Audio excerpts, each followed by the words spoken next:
Good afternoon. This is Cub reporter Ken Cordeiro's coming to you live out of Middletown, Rhode Island, in what used to be the United States of America.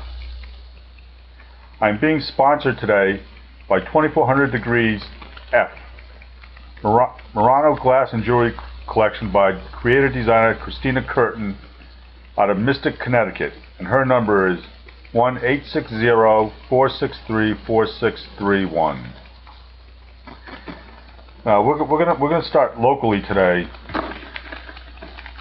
Out of the daily news from this week, but the Norman Bird Sanctuary, they've just received $50,000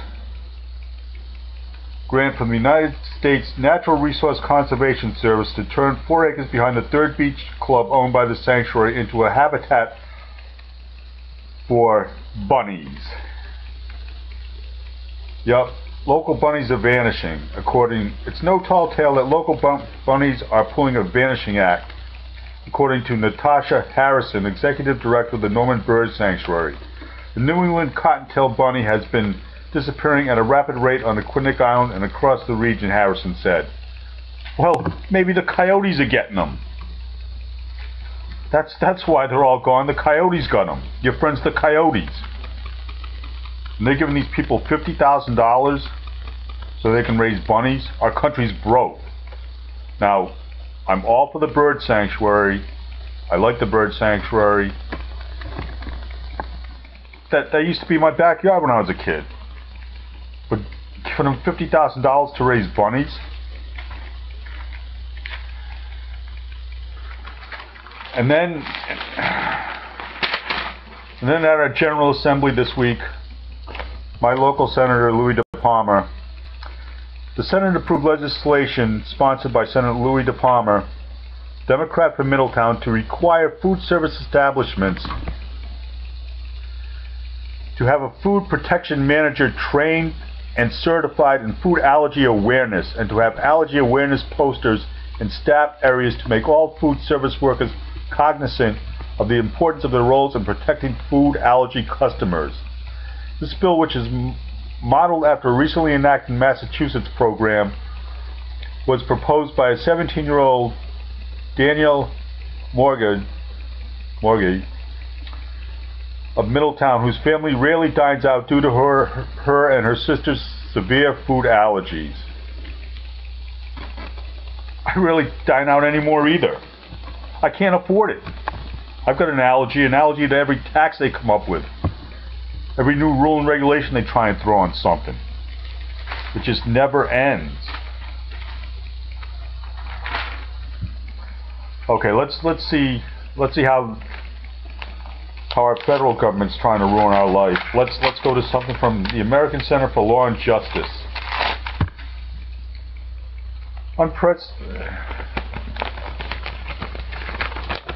Here we go. Unprecedented multiple threats against America's most crucial ally, Israel. The threat of a nuclear Iran, the threat of Egyptian Muslim Brotherhood, the threat of diplomatic terror. The United Nations Human Rights Council has repeatedly passed biased resolutions condemning Israel.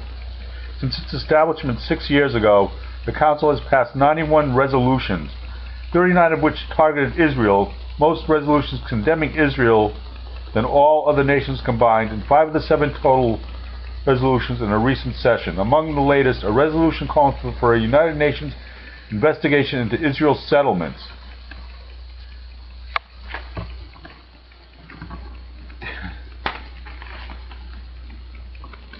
These people just...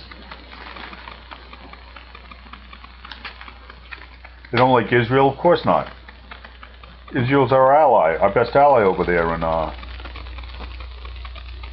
President Obama just jerks him around because he's a jerk off anyway.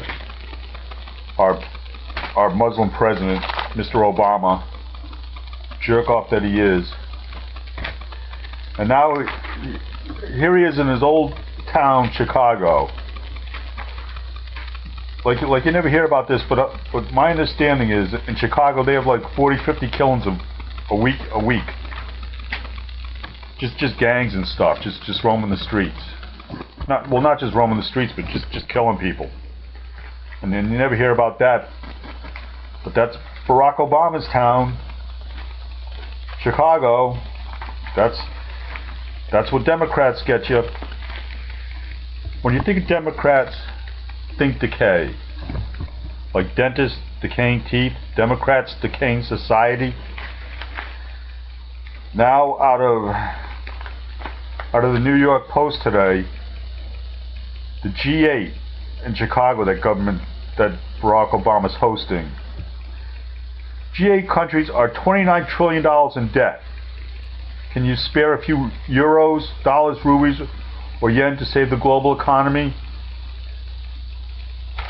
Here we go. All these countries in the G8.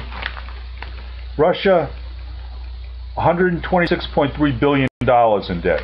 Japan, $10.59 trillion in debt.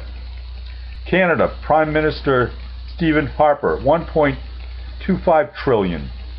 France, $2 trillion. The United States, $8.98 trillion. Germany, $2.32 trillion. The United Kingdom, $1.65 trillion. And Italy, $2.28 trillion in debt.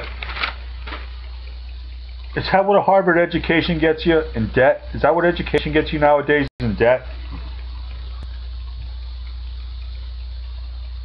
How about this? How about you can't spend money you don't have, like all poor people know. Everybody with a high credit rating knows. You don't spend money you don't have.